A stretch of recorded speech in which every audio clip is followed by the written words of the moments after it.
I'm Nick Redding. I'm the president and CEO of Preservation Maryland, and excited to be with everyone here tonight as we talk with some friends who have come together around a really cool project in historic Hagerstown, Maryland. But take a step back first. Preservation Maryland, we'll talk about who's here. I'll talk about Preservation Maryland for a second, and then we'll do some introductions so that we know everyone who's with us tonight. We have on this call with us tonight, obviously myself with Preservation Maryland. Reggie, do you want to introduce yourself there quickly? Sure. My name is Reggie Turner.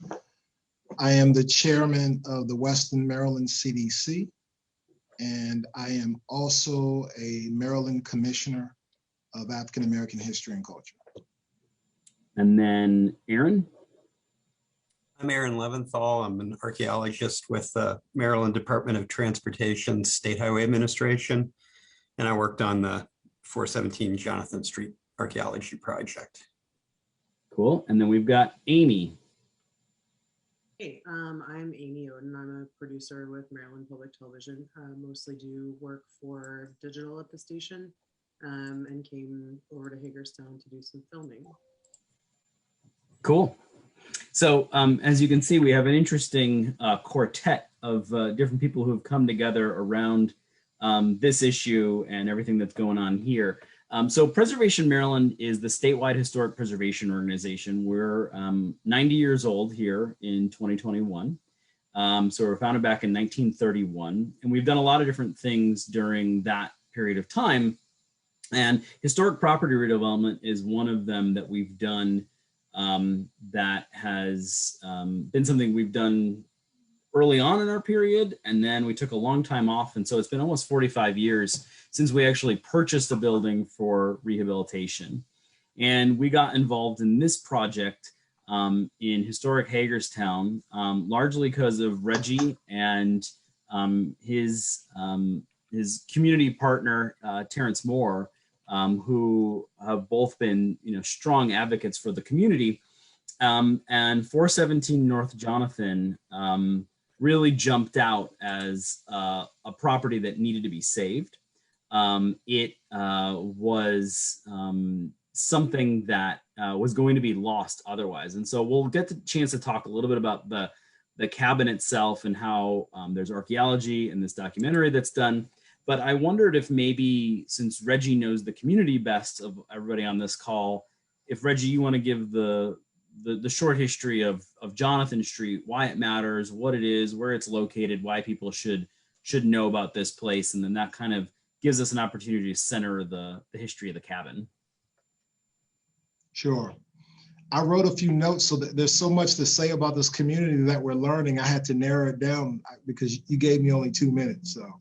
Well, you can take a little bit more time. I want to leave time for questions, but yeah, you can take your time. I think it's a fascinating story, and unfortunately, it's something a lot of people don't know about. And it's a critical piece, not only of Maryland history, but really American history. Yeah. Well, the Jonathan Street community is situated in the city of Hagerstown, Maryland, here in Western Maryland. The African American community here really started to take shape around 1818 when Asbury Methodist Church opened up as a missionary church for African Americans. Subsequently, after that church, Bethel AME Church was incorporated in 1820. And one of the most prominent members of the community during that period was Reverend Thomas Henry, who became the pastor of Bethel AME in the 1830s.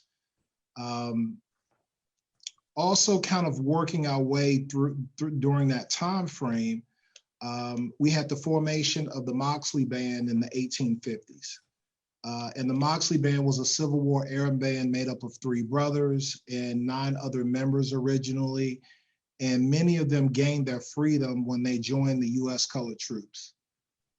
That band performed here in Maryland and Virginia, as far south as Brownsville, Texas, and then after the war, they returned to Hagerstown.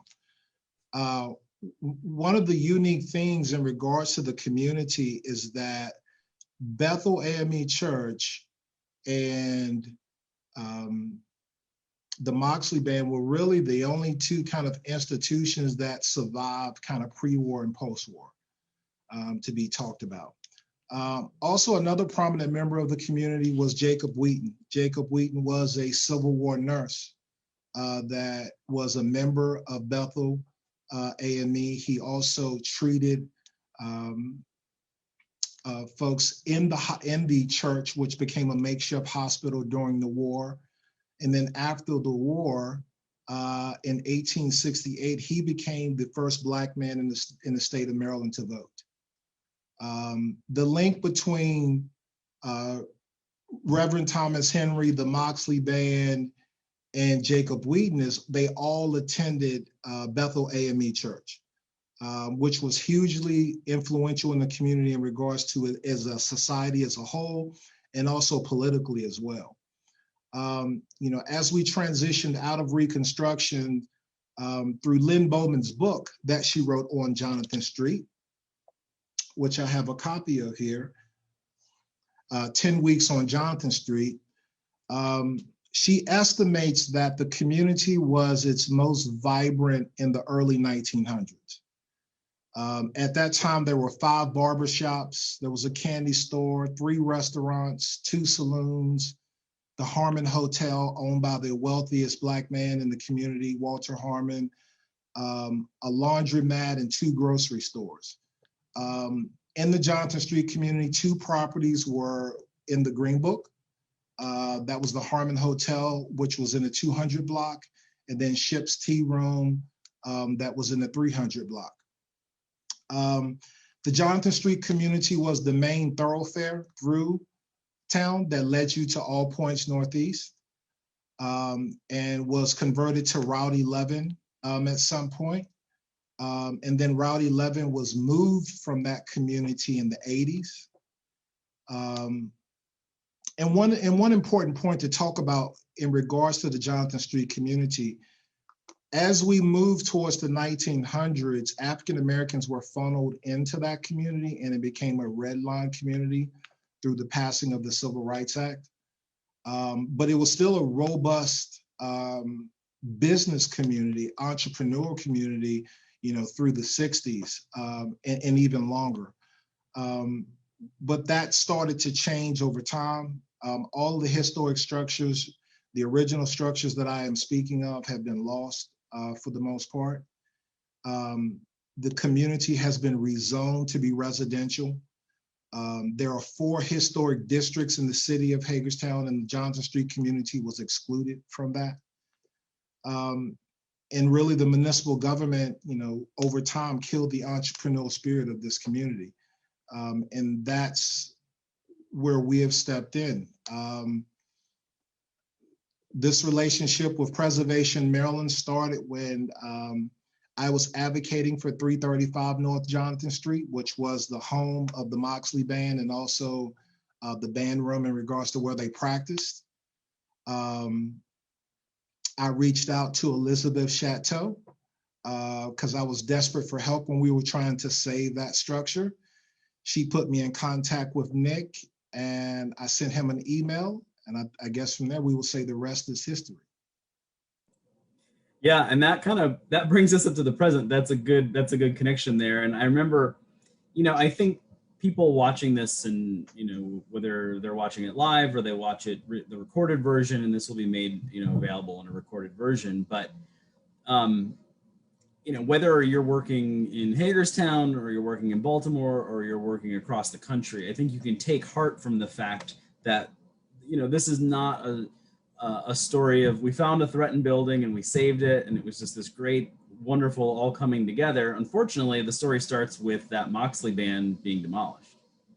And I remember sort of sharing with Reggie, like, well, this may be the one that gets everyone's attention, and now we may have an opportunity to do something. And it was only within probably the next few weeks that we were looking at this little, what we had heard was a cabin, was going to be demolished. It had been hit by a police cruiser in 2018. And the older gentleman, Mr. Davis, who was living there, Richard Davis, was moving out because it needed a lot to be fixed. And we were going to lose this building. And so we had just launched at Preservation Maryland a property redevelopment program. And so the idea was, okay, well, let's buy this thing and then let's do something good with it for the community. We looked at a lot of different uses. A lot of people have asked, and I wouldn't be surprised if people, on this Facebook are curious about what it's going to be eventually, because it's still sort of a story being written right now, because it is being rehabbed as we speak. But what actually is going to happen, the end result is that we have a partnership with Habitat for Humanity of Washington County. And the plan is to rehabilitate it and then sell it for owner-occupied affordable housing. Try and build, Reggie and Terrence speak eloquently about building Black wealth and Black equity in the community. And we felt like this is a way we can do that without, changing really in one way what this building has always been, which is a home. And I think that that's important. We looked at, could it be a museum? Could it be a community center? Could it be office space? All those things just as part of our due diligence. And what we also learned is in order to do that, we would have to destroy the thing about it that's so unique, which is that it's small and that, it has narrow passageways and all those sorts of things. We'd have to open up doorways, and we just didn't want to sacrifice all of that. So the building is being preserved. It's taking a heck of a lot of work. Sometimes people say like, oh, this home, they look at a home and they say, this has good bones. I mean, there are some good ribs here and there on this one. I'm not sure all of it is good bones. We've had to lift the structure, rebuild the foundation underneath of it. So we lifted it about 12 inches or so. And as Aaron will tell you, he crawled underneath the thing before it was stabilized. So he was he was willing to get underneath of there before it was completely secure. But we are now in the process of taking off. It has several old roofs on it. We're taking those off. We're going to be putting a standing seam metal roof on it. We're going to be recovering it in siding. It is a log structure.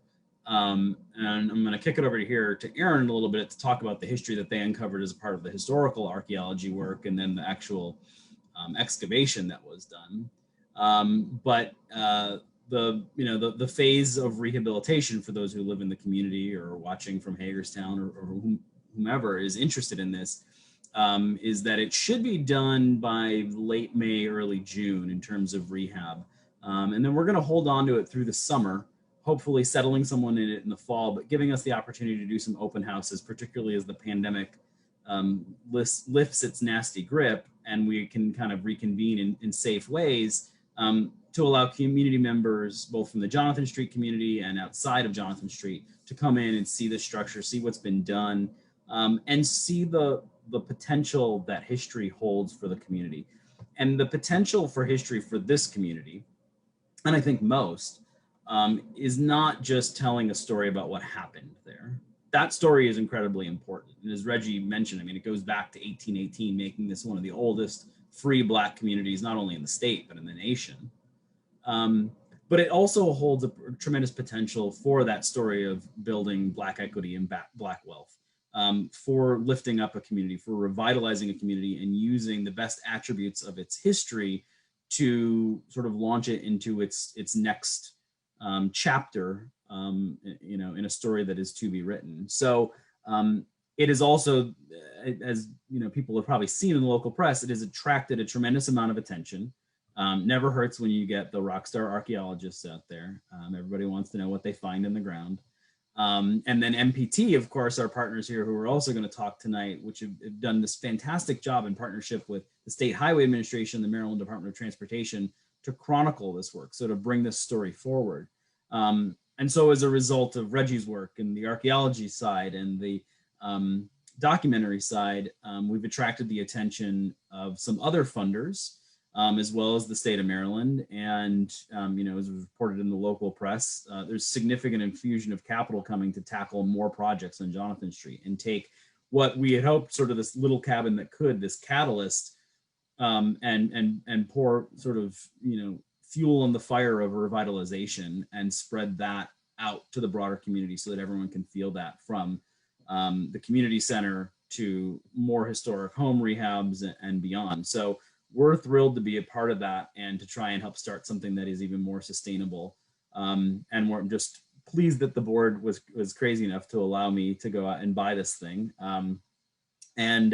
So that being the story of kind of what's happening right now, and I should say the firms working on it, because most of them have provided a lot of pro bono support, deserve to be mentioned, which is Worcester Eisenbrandt out of Baltimore City, a large scale construction rehab firm, is our general contractor and managing the whole project from that end, and self-performing most of the log preservation work. Ziger Sneed Architects is our architecture firm, which is a preservation architecture firm. I saw that they were the architect of record on Lawyers Mall in Annapolis, which they just cut the ribbon on today. And we also are working with SGH Engineering, and they were the ones who climbed in the building when it didn't look so great and the logs were all moved around from being hit by a police cruiser, and said, yeah, it can be saved, and gave us all sort of the hope that was possible. So that's the team that's come together to work on this project. But obviously, we wouldn't know nearly as much as we know, particularly due to dendrochronology and the historical research, and then the excavation in the backyard, if it weren't for our partners at the State Highway Administration. So I might go over to Aaron, and I think we probably have to edit the post here. The billing, we had top billing for Dr. Julie Schablitsky, and Aaron is Julie's fill-in tonight. But we're in able hands. Julie's a little under the weather, and Aaron was there getting his hands dirty on this dig. So he has Jonathan Street under his fingernails. He knows this story pretty well, and can talk to us a little bit about what happened there and what you guys found. Cool.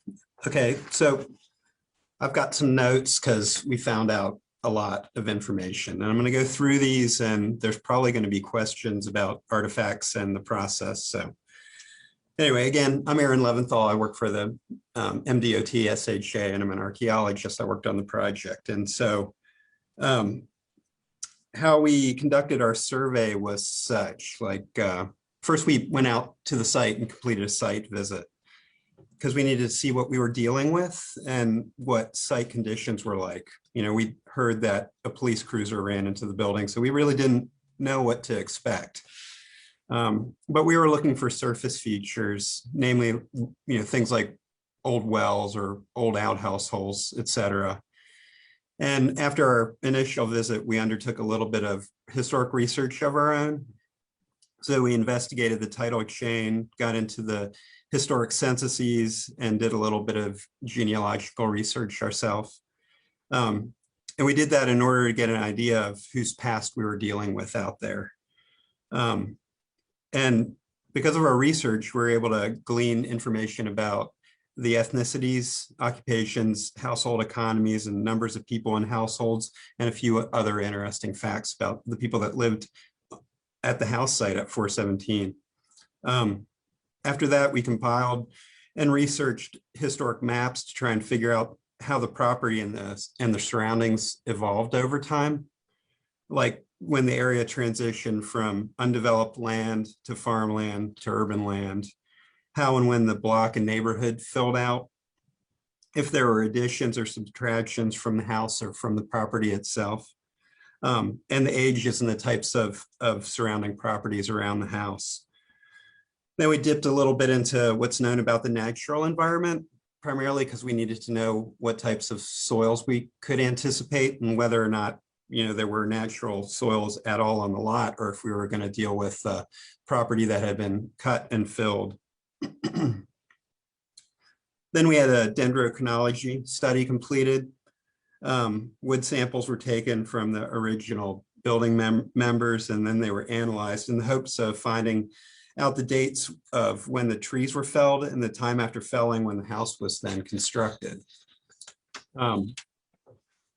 After the dendrochronology study was complete, we got the report, we hit the dirt, and we completed what's known as a shovel test pit survey. So what we did was I went out there and divided the property into a 10-foot grid. and we dug 30 shovel-sized holes at every grid intersection across the entire parcel. We also dug a few holes around the foundation and in a few of the depressions we saw in the yard.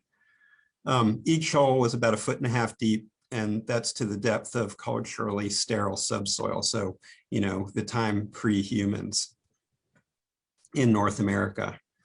After we dug the shovel test pits, we excavated a few test units, and those are the square test unit, square excavations you see on the Discovery Channel, History Channel, whatever. So we dug 4 square 5x5 units and 1 2.5 by 5 foot rectangular test unit. And we dug those in locations of interesting artifact recoveries, and also one against the house foundation in order to investigate house construction dates, get information on building techniques and building sequences. And then a couple of months ago, like Nick said, we investigated inside of the crawl space. So we waited until the colder months so the creepy crawlies could be frozen to death, and most were, but not all. And we got in there in order to look for intentionally placed artifacts inside the foundation and things that would have been lost when they fell through the floorboards. Sometimes that's where you find the really cool stuff. So what did we find? We found a lot. I think we found nearly 3,000 historic artifacts during the investigation and around 300 faunal remains. Artifacts were mostly kitchen and domestic artifacts. So you can think of ceramic food serving, cooking, and storage vessel fragments. We also found a lot of architectural debris. So 19th and 20th century nails, spikes, bolts, bricks, and building stone, various types of mortar. Like I said, 300 faunal remains. So you can think of that as food waste animal bone. We also found furniture parts. So that's broken fragments of furniture lost during discard or recycling. So what I personally think was pretty cool is that in the crawl space, we found the pre-1897 and probably original fireplace location. The foundation was still there. So what did we learn after digging all this dirt? We learned a whole lot, and it's real tough to kind of summarize all this in a few minutes, but the house was built with recycled wood building materials. So exactly dating construction was pretty much impossible. But the trees we know were felled as early as 1739, which is super early for this part of the state. So there was a building somewhere probably close to this built before the first half of the 18th century passed. But our historic research suggests that a guy named Philip Fisher built the house from those salvaged materials between 1837 and 1840. And we found that there are 3 intact archaeological layers in the backyard. So basically, as you dig deeper, you're taking a time capsule back in time. So the shallowest deposit, the deposit that's closest to the surface, is early 20th century to the present day. The middle deposit is late 19th to early 20th century, and the deepest deposit dates from the mid to late 19th century. And like I said, each deposit is discrete, and each deposit contains a ton of artifacts, and artifacts equal information in this case. So the original fireplace that I mentioned, it was located inside the north wall, and our map research suggests that it was removed by 1897. The stairs to the loft and a closet were located to the right of the fireplace, and there may have been a fire in the house, and that could have possibly started in the chimney. The fire may be the reason why the room that's in the north ceased being a kitchen and an addition to the west was built, and that shows up on all of our historic maps from 1897 on. So in 1891, there was a guy named Frederick J. Hahn, and he purchased the property. He sold it to the National Realty and Improvement Company of Washington County a bit later in 1910. So it may have been Mr. Hahn or his tenants who were the last individuals to use the old fireplace. And it may have been Hahn who dealt with the house fire, dismantled the fireplace, and added the addition prior to 1897. So circa 1897, the house was heated with a stove against the south wall and possibly by a cooking fireplace or stove addition or stove in the addition.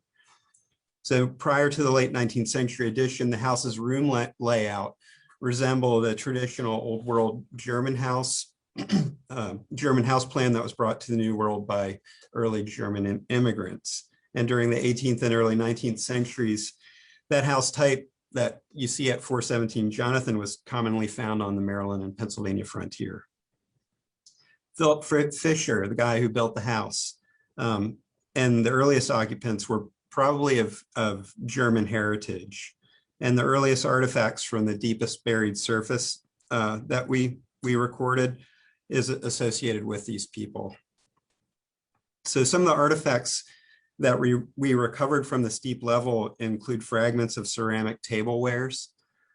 So we had things like white salt glazed stoneware that's datable to 1690 to 1785, blue-printed Chinese motif pearlware, which is datable to 1784 to 1830, and blue transfer printed floral pearlware that's datable from 1818 to 1830. So this is kind of interesting, but while dating earlier than the cabin construction, these dishes could have been brought to the cabin by the first site occupants, who, like I said, may have been German immigrants. So the question was raised in the field, how can we tell a cultural difference between the European descended early residents and the historically documented later African-American residents through the archaeology and through the recovered artifacts? Well, we found out that we totally could, and it was through the analysis of the faunal artifacts that we recovered. So it seems that the earlier white occupants ate more medium and low quality cuts of meat. And that suggests some level of poverty and a reliance on dishes like stews, roasts, and hams. While the later African-American occupants in the late 19th and early 20th centuries appear to have eaten kind of high on the hog, they ate more high and medium quality cuts during the early 20th century and ensuing years. So Reggie, I think this kind of jives with what you were saying about how the community was really, you know, kind of going off during the early 20th century. Additionally, so there was no evidence of raising or butchering livestock on the property. So all people who lived here had access to butchers and markets in town in Hagerstown. One of the artifacts that we recovered that probably has strong connections to late 19th and early 20th century African-American culture is a Hoyt's cologne bottle that we recovered from the backyard excavations. And Hoyt's cologne was a late 19th and early 20th century fragrance. And it was made in Philadelphia, and the stuff had, you know, if you're superstitious, had some powers. It was thought to bring the wearer good luck.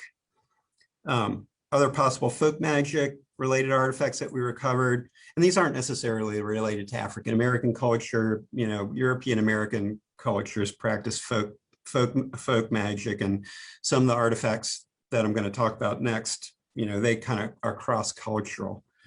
So we found a charm that was in the form of a pierced metal disc that's probably a dime.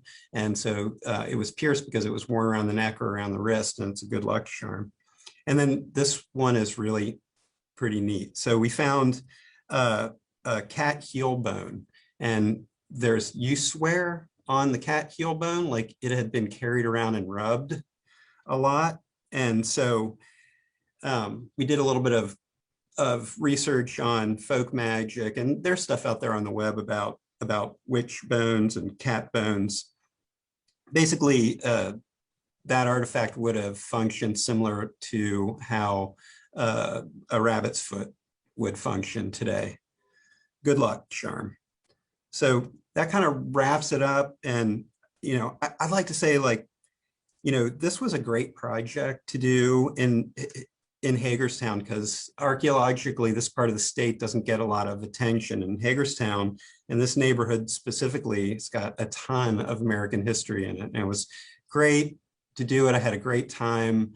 I hope everybody, that visited the site had a great time too. And I hope it was rewarding for everybody else as much as it was for me and our crew. I mean, we loved it. So Yeah, absolutely. And hopefully we can have you back out. It's always good to end on a high note. And so I like that you went out on the cat's heel. I mean, what else do you? That's pretty much the best thing. So Amy, we're kind of building to this crescendo here of our MPT and the partnership with MPT, and thrilled to be kind of co-hosting this live event tonight to talk about how you guys have worked in partnership, not only here in Jonathan Street but elsewhere. So I think people might be interested to know how the partnership kind of came about and what you guys are covering and where people can watch it and all that kind of stuff. And we'll post a link to the MPT video of Jonathan Street so people can, in the comments here, so people can pick that up. And we'll talk a little bit about it. And then I'd love to know about how you do your work and how much time goes into it and all the magic behind video production. Oh, sure. It's funny that you say it's a crescendo. I feel like the cat heel was like the pinnacle of it's gonna be hard. I hope you have your own cat heel. Well, I mean, I'm the guy that comes in at not at the end necessarily, but sort of like in the middle of the process that I have the least amount of exciting things to reveal. So, don't get too excited. But so I've been working with the folks at SHA for a couple years now. This specific project has been going for about a year. But prior to that, I got acquainted with Aaron and Julie through a project that they were working on that Julie had kind of pitched to folks at MPT, saying like, oh, this is a really remarkable find. There was a cemetery excavation in Prince George's County. And I don't want to divulge too much about it because the segments that I produced are on MPT's website, but there was some really unusual remains that were unearthed during that process. And so the story wound up getting put in my lap as somebody who does a lot of short form for digital at MPT. So that was how I got acquainted with everyone. And then after that, Julie said that she had sort of been interested in doing more digital segments, and sort of it was a way to, get awareness about the work that they were doing. And so then we entered into kind of a longer term, more formal partnership to do the series that I've been producing, that the Jonathan Street segment was a part of. So that's titled Maryland Underground, and there are going to be 6 segments total in the series, but 4 of them are finished. And I can talk a little bit about the others, I suppose. But basically the process is that, Julie and I sit down and say, okay, well, what are the bigger projects that you guys are working on in the coming year? And we kind of kick things back and forth and say, well, is there enough here to film, or like, are there community members that would be interested in being interviewed, right? Because that's always part of the process, is like, I can't just have the voices of the archaeologists. I think it's important to talk to folks who like live in the places where these things are happening, and kind of find out what the ramifications for local folks are. But so, right. So taking all that into consideration, we sort of like charted out a spreadsheet that we kind of track and modify and say, oh, well, this thing's happening in the spring. And, I feel like they're very busy in the spring and the fall. And so that's perfect for me as somebody who also has to be outside when I'm working. So I try to come down to the site wherever they are. I try to come down. Usually I'll do 2 days. And I try to get there when they've found some things, but when the digging is sort of still active. So I do tend to try to film some actual things being unearthed, but it's nice once I get to a site for them to say, oh, we already have this box of artifacts for you to kind of look at. So yeah, the Jonathan Street piece is the second in the series. And I guess I can back up and mention the others. I did one prior to that on a cabin, the Bailey cabin in Cambridge, that there was sort of a lot of colloquial knowledge, a lot of like community knowledge that there was what was rumored to be a slave cabin on this private property. And so they set out to figure out if that was true. Then there was the Jonathan Street segment, and then a segment that I did in Newtown Neck, which is in St. Mary's County, where there's some debate actively about where the residences of enslaved people would have been on a plantation that was owned by the Jesuits. And then there's some more work going on in Cambridge to try and see if it's feasible to locate the home of Harriet Tubman's father, Ben Ross.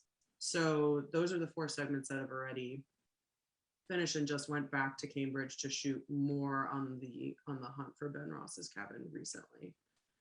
So that will be another sort of a part 2 segment. And then there's the last segment that I think we're probably going to work on, pending kind of solidification of plans, right, is like potentially some work around a church in Montgomery County, but that's sort of to be determined. So we plan a couple months out, and I try to spend a day or 2 at the site in each location.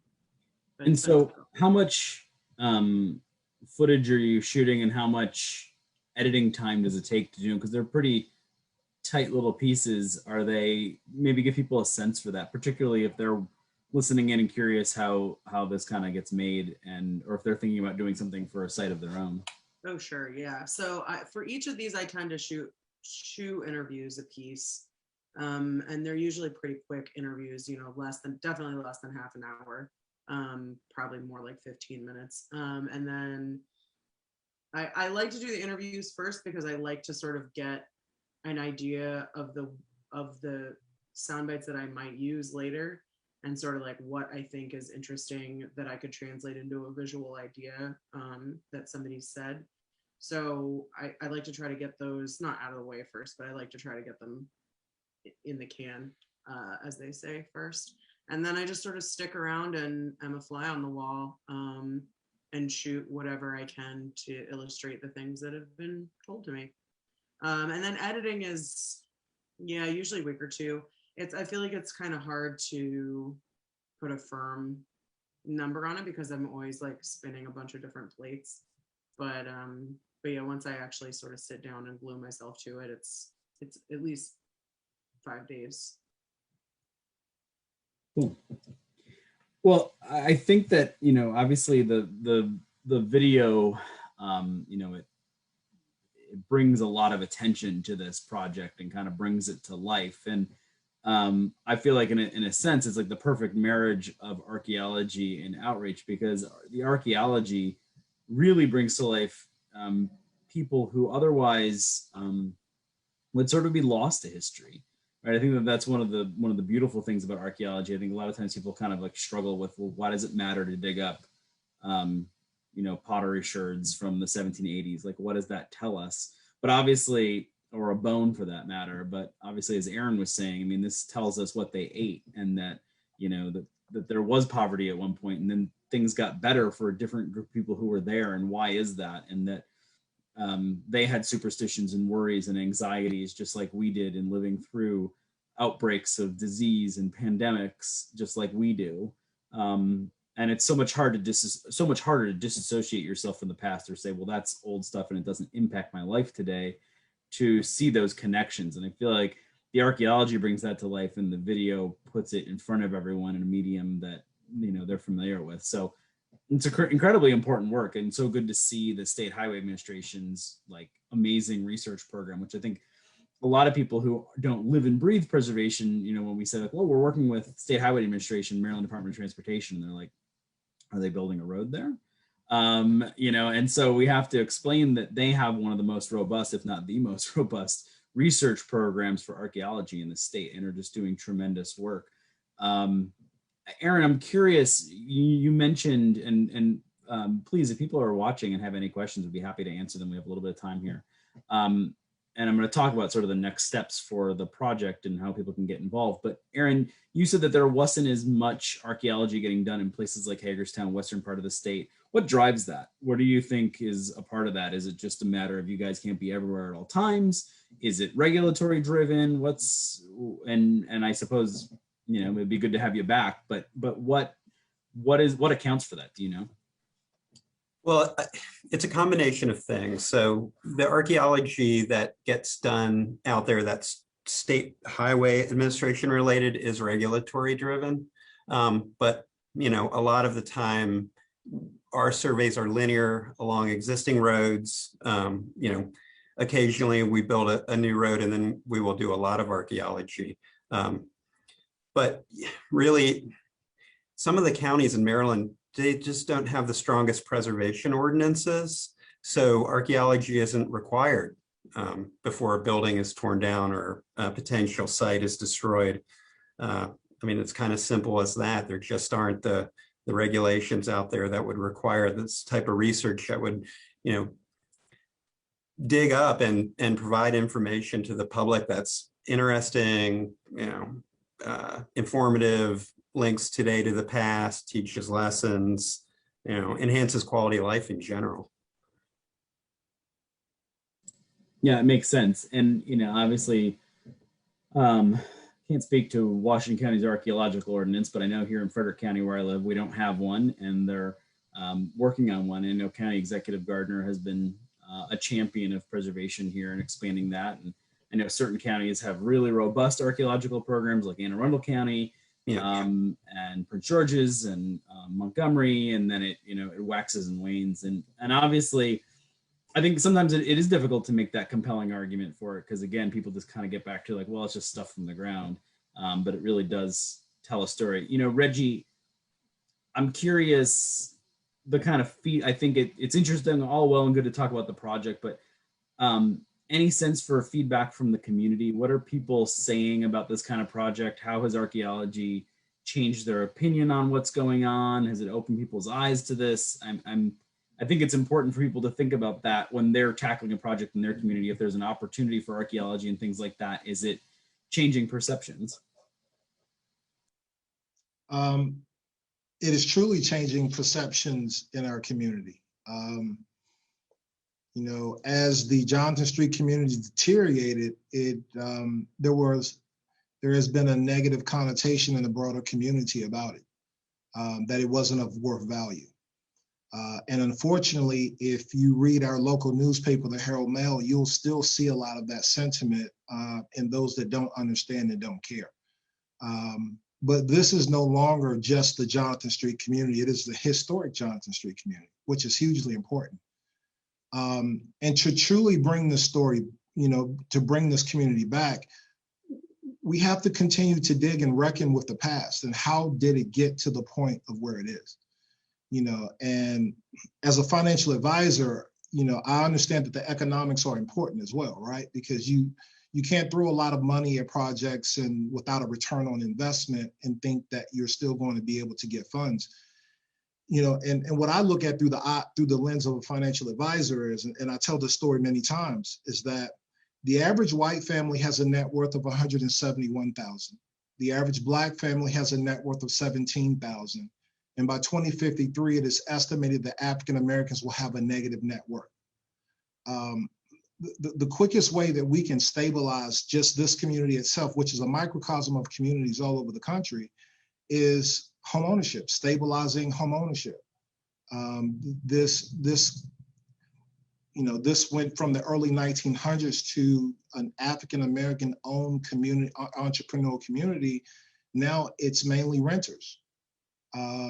So obviously that plays into where the community is today. And I believe putting our market down at this little cabin that you would miss if there wasn't so much activity going on out in front of it is important work, but it's also hugely symbolic of of the revival that we would like to see happen throughout the entire community.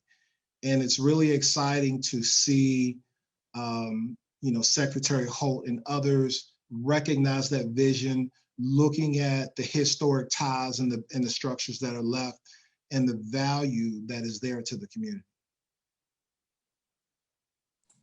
Yeah, it's an exciting place, and it's the building is interesting. And I know like Worcester Eisenbrandt has told us, our contractors out there that are overseeing the rehab, that they have never been stopped as much as they have been by people walking by who either want to tell them something about what they knew about the cabin or that they were always interested in it, or they just want to know what's going on with it. You know, I think every time I'm out there, somebody stops and is taking a picture. It's, you know, something positive is happening. And I think that that's an important piece that people can't overlook about the value of preservation. You know, saving something also suggests in a very physical way that that specific place matters, and that that community that surrounds it by extension also matters. And I think, you know, I've shared this with Reggie, that it's critically important that there's representation of all things, so that, you know, I was just thinking about this recently. My daughter was looking at something and she was looking at astronauts and she was like, why are there no girls? You know, she's 4 years old and she's like, I want to be an astronaut. And it was sort of like a heartbreaking moment where you're like, well, you can be, don't worry. Like, this is the past. You know, but the same thing is there for other communities that have been overlooked, and to suggest that, well, that history obviously doesn't matter because they're not saving buildings in my neighborhood. And now we are. And that history has always mattered. But hopefully this is a very physical way of telling everyone. So yeah, it's this little cabin. It holds so much in there. I don't know if I'm going to jump over here and see, there is a question. Well, that's fantastic. What needs to happen to make this into part of Washington County school curriculum? My first and lasting impression of Black history in school was slavery, not entrepreneurship and home ownership. And that comes from Tyree Sterling. So, you know, Reggie, I guess you're at the local level. Do you have any thoughts on engagement with school curriculum?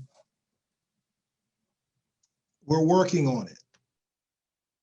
That's the best that I can say at this point. We're still in the point of building relationships. You know, we've been building relationships with the public school. We've been building relationships with Hagerstown Community College. And again, I will plug Lynn Bowman's book, 10 Weeks on Jonathan Street. This book is a beautiful resource guide, and it only scratches the surface. This book is meant for young children and adults to pick the story up and carve out other interesting stories and families that really have not been expounded upon. You know, in the early 1900s, Madam C.J. Walker came to Hagerstown to visit Jacob Wheaton. Frederick Douglass in the 1870s came to Hagerstown to raise money for Bethel AME. You know, this community is so closely tied to many of our national stories. It's just an exciting time and an opportunity to rebirth with the community, and giving our young people an opportunity to understand that they've come from a very, very rich history. And many of their exploits are a roadmap to how we be successful in the future. Yeah, it's a great answer. It's a fantastic question too. You know, Black history is much broader than just slavery. That is one critical aspect to it. But obviously, as you can see from Jonathan Street, it starts before it, it goes after it. There's a continuum of it, and I think getting it into the classroom would be great. I know we're also talking about partnering with our colleagues in the arts community.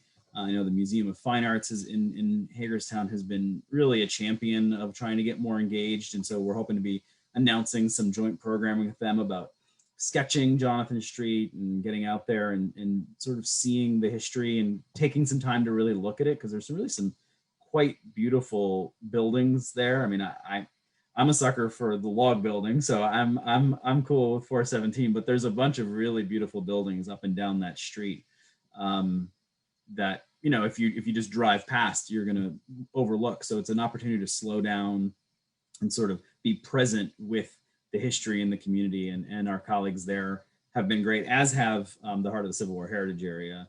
And I know we're approaching them for funding, and we're approaching a lot of different people in partnership with the Western Maryland CDC, on which Reggie and Terrence and others are there. And we're hoping that can be sort of a catalytic group that kind of carries on some of this work.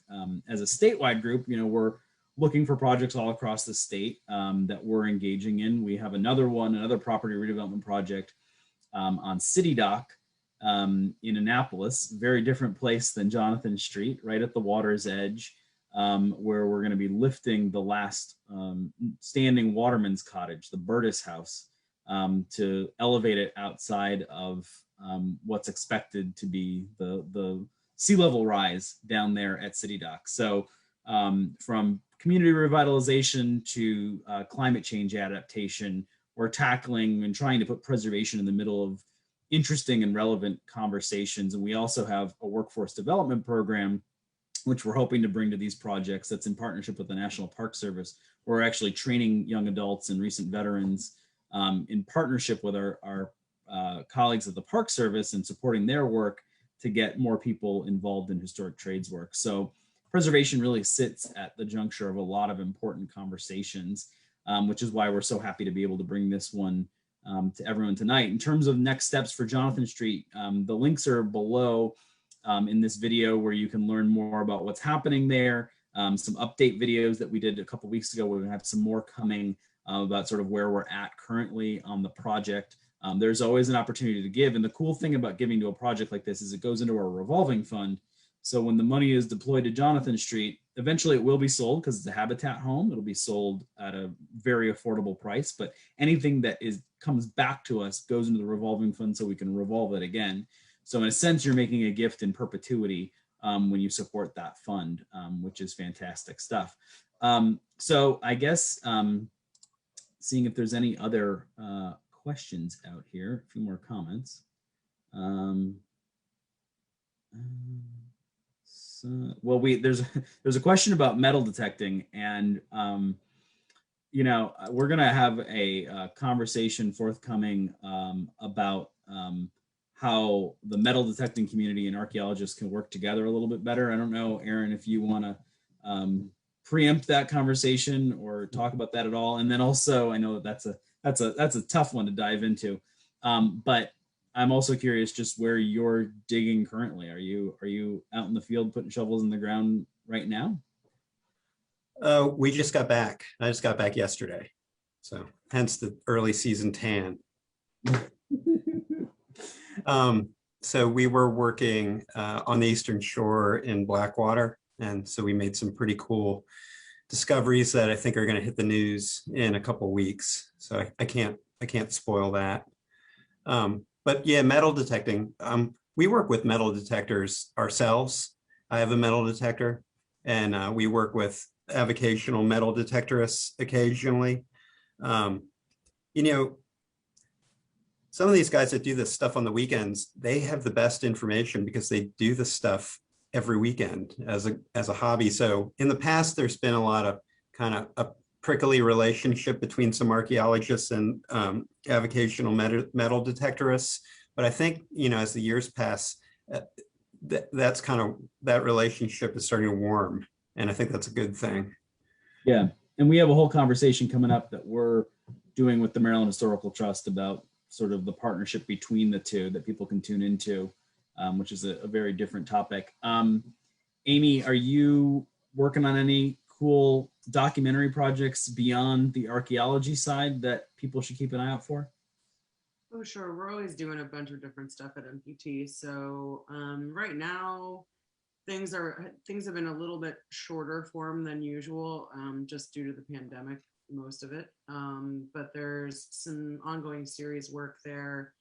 We launched a campaign this summer called the Be Inspired campaign. That's just sort of like highlighting lots of local folks that are finding ways to sort of change the way they do things during the pandemic to be of service to their communities. So I've been working with a bunch of different local regional organizations to accomplish that. Production's kind of different right now, you know, so it can be a little bit tricky, but starting to get back out there more and more with the camera, so that's good. I also just recently pitched a snowball story to do over this coming summer, so that'll hopefully be something that's like, you know, a little lighter than all of the coronavirus related things. Yeah, I'm into it. If you need a ride along for your snowball story, let me know. Yeah. So before we depart, there were a couple just last minute questions here. One was about what happened after the police cruiser hit it. That's always an interesting part of the story. Mr. Davis needed to leave it, and I believe Reggie, you might know exactly what happened, but I know it's part of his personal story. But I know he had to leave the home. Mr. Davis left the home. I went before City Hall roughly 2 years ago, advocating for that in 335 with the city and the then mayor. That conversation really didn't go anywhere. And then when we conceded on 335, Mr. Davis and his caregivers reached out to give us the opportunity to save the home. And that's when we started working on that project. But at this point, the city and the county really haven't jumped on board the work in the Johnson Street community. We hope that they will become partners in this work, because, you know, this work we've embarked upon is improving the entire city. Because if the Johnson Street community wins, everybody wins. And for far too long, it's been left behind, and I am prayerful that there will be a turn where they'll become more participatory in the future. Yeah, I think we have a great opportunity for that. And I know that the state and the Hogan administration has been incredibly supportive, and other entities at that level. And I know we're having conversations with members of city council, and I think we remain really optimistic too, and have had good conversations with the mayor, and, you know, hope that we can take what's being done at this cabin and kind of move that to the next step with some of those new funds that are available. And so I think that that'll be a story we can bring everybody. There's another question just rolled in before we're gonna adjourn promptly at 8. Is how long was the house vacant before we were able to purchase it? I think it probably sat vacant for about 2 years. We bought it in June of 2020. I remember it was at a point where closings were still kind of scary because of COVID, and the closing agent sat in another room and watched me sign. It was a very surreal process. And I sat there alone with a mask on and signed, and then they had me put hand sanitizer on after I was done. But so we bought it in 2020, in June of 2020, and I think it was hit in the summer of 18. I believe it was October of 18 when he was displaced from it. It's crazy to think that this has moved this far and that much time has lapsed. But yeah, I believe it was the fall of 2018. Right. And then the reason it took us a little bit of time from June to, we actually broke ground on construction in about probably February of 21, is that we needed to get all the financing together, go through the RFPs to get contractors. It's a process to gear up. But we geared up and we're on the ground, and we will be having some open houses. So even if you're not in a position to donate, certainly go to our website or click any of the links that have been shared tonight, and sign up for our emails so that you make sure, or click like on our page here so that you get updates about opportunities to get out there and see this building once it's rehabbed. It's unsafe to bring people on site. Obviously, it's an active construction site, so we can't be traipsing through it right now. It's a very small site as well. But once it's done, we're going to have an opportunity for people to come out and see it. And so to our friends at MPT, the state, Maryland Department of Transportation, and our friends who have been critical in this process at the local level, Reggie Turner and Terrence Moore and the entirety of the Western Maryland Community Development Corporation, we're thrilled to be able to bring this story and appreciate everyone tuning in tonight. Thank you for your support, and hope to be able to invite you out for an open house sometime this summer.